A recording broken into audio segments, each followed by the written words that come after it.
It's pretty wild how the global economic landscape just keeps shifting. Absolutely. One minute you think everything's stable, and then, bam, the ground shifts beneath you. Totally. And it's like staying on top of it all becomes a full-time gig.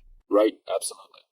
We're diving deep into this. It's all about the evolving US-China trade situation and what it might mean for Singapore's property market. And there's been a surprising twist lately, hasn't there? Oh, for sure. After a period of aggressive tariff hikes, Yeah, indeed. both the US and China have suddenly agreed to slash their tariffs for a 90-day window while they restart talks. That's a dramatic flip, isn't it? Tariffs shot up to like 145% earlier in the year, and now there's this de-escalation. Exactly. It's like the trade tensions went from full throttle to hitting the brakes in record time. Right. It's a notable shift that speaks volumes about the current negotiation climate. But let me ask, do you think this reversal truly indicates a lasting peace between the trading giants or just a temporary lull? Well, that's the million-dollar question, isn't it? Now, this 90-day tariff break is a positive signal suggesting a more favorable negotiation space. I get that. However, if the talks stall, those tariffs could be back faster than you think. So it's kind of like catching a break on a rainy day. You appreciate it, but you know the clouds are still hanging overhead. Exactly. Now, here's something interesting. Following the news, we saw some key reactions in the markets. For instance, the US 10-year Treasury yield edged upwards. Right, and that's usually interpreted as investors feeling a bit more confident and expecting stronger Yeah, growth. exactly. It's like betting on a comeback. US equities rallied, the US dollar got stronger, and all these signals point to a more positive outlook for the US economy, at least on the surface. But don't these positive market signs seem a bit at odds with the Federal Reserve's plan?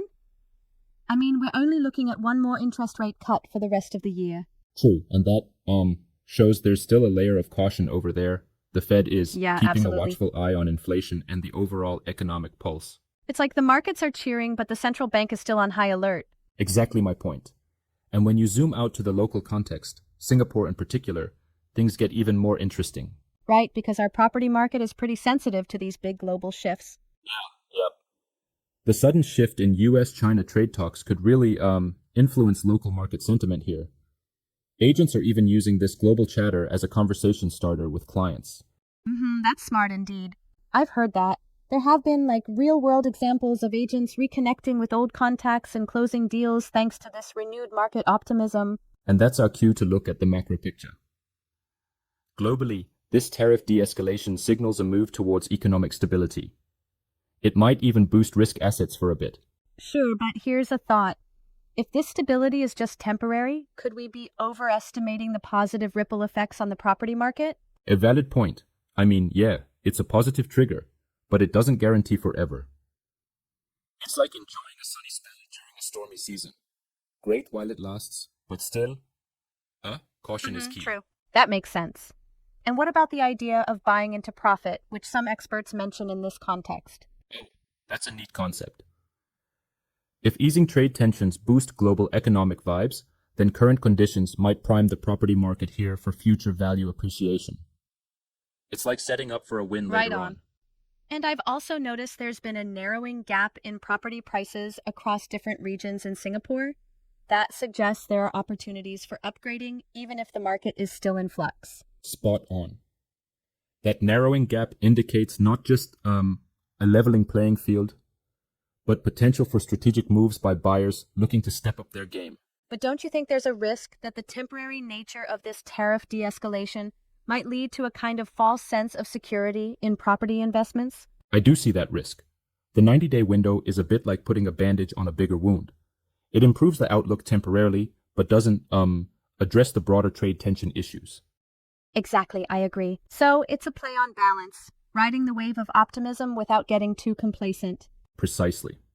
The key takeaway is to stay vigilant. Even with these positive signals, we need to keep an eye on how these talks progress beyond this temporary phase. And from a property market perspective, this means there's room to capitalize on emerging opportunities, but also a need for caution. Right, because everything we do should account for both the global pinch and the local response. Successful strategies in this environment involve, reconnecting with clients and using these shifts as momentum for deals.